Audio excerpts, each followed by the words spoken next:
Ang tanong ko po, halimbawa po, yung tao po ay kung yung tao po walking process po, tapos araw-araw po itong nagsisimba, nag-a-adore and rosary, may posibilidad po ba na umalis po yung bad spirit po sa katawan po ng tao?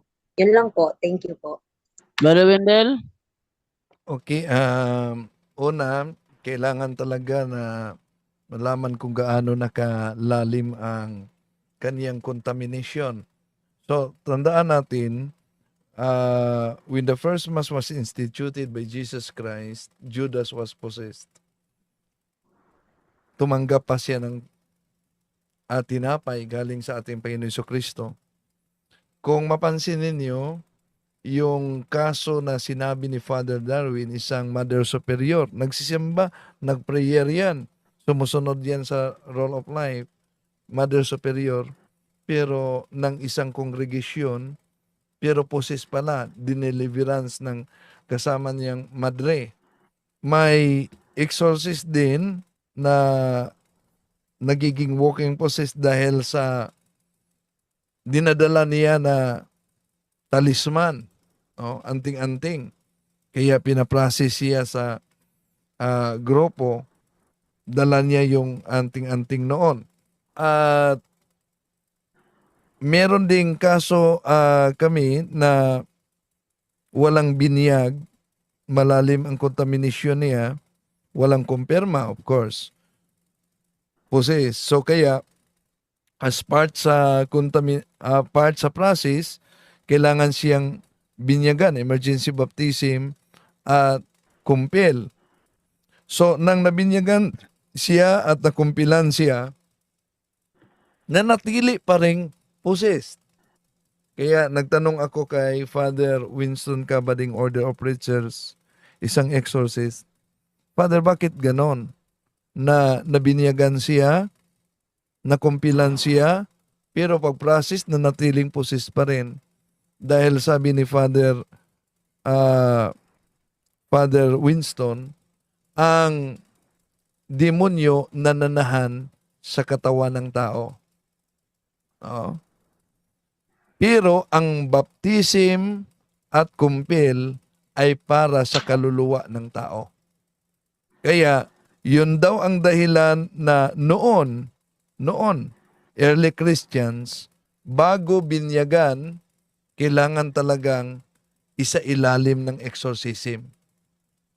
Yun ang process noon dahil karamihan ay mga miyembro ng okultismo, miyembro ng mga pagano. So, may mga pagkakataon kapatid na at maraming pagkakataon na kahit paulit-ulit ng komunyon, nagro-rosary, pero nanatili pa rin walking possessed. Meron din pagkakataon na kahit sinabi ni Father Amort, ang sabi ni Father Amort na ang kumpisal ay mas napakabisa kaysa solemn exorcism dahil ang kumpisal ay equivalent ng 100 solemn exorcism.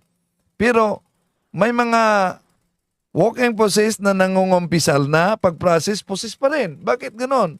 Dahil napakahirap gawin ang act of contrition.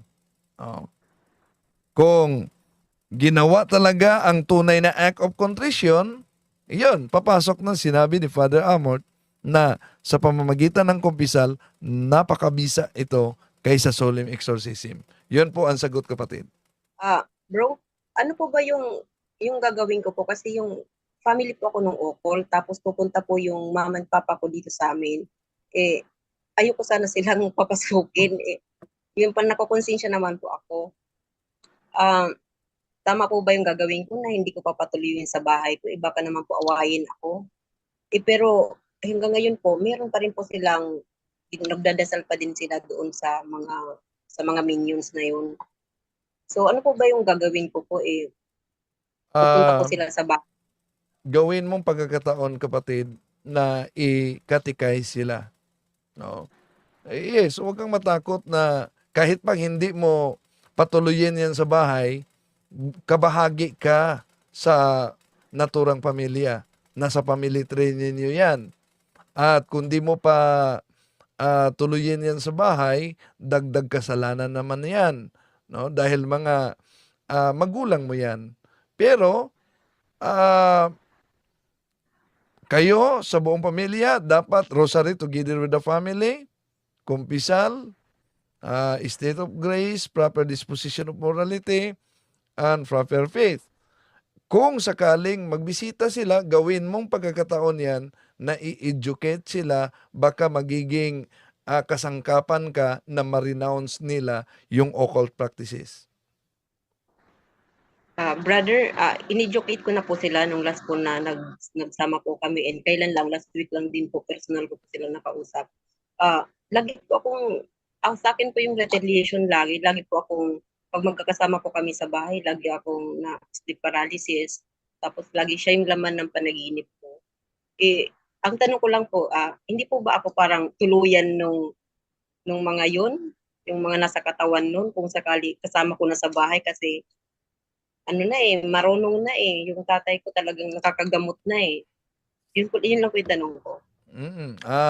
Una, huwag kang matakot sa mga atake ng demonyo, lalo na yung mga sufferings na yan, sleep paralysis. Accept it as part of your holiness. Remember na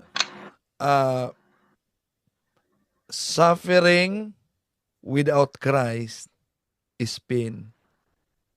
But suffering with Christ is sacrifice. So, huwag kang matakot sa ganyan. Dahil sa Katoliko, 3 level ang suffering. Tinatawag na purgative suffering, unitive suffering, at redemptive suffering. So, huwag kang titigil na mangaral sa kanila, magkatikay sa kanila, at isali mo yan sa prayer.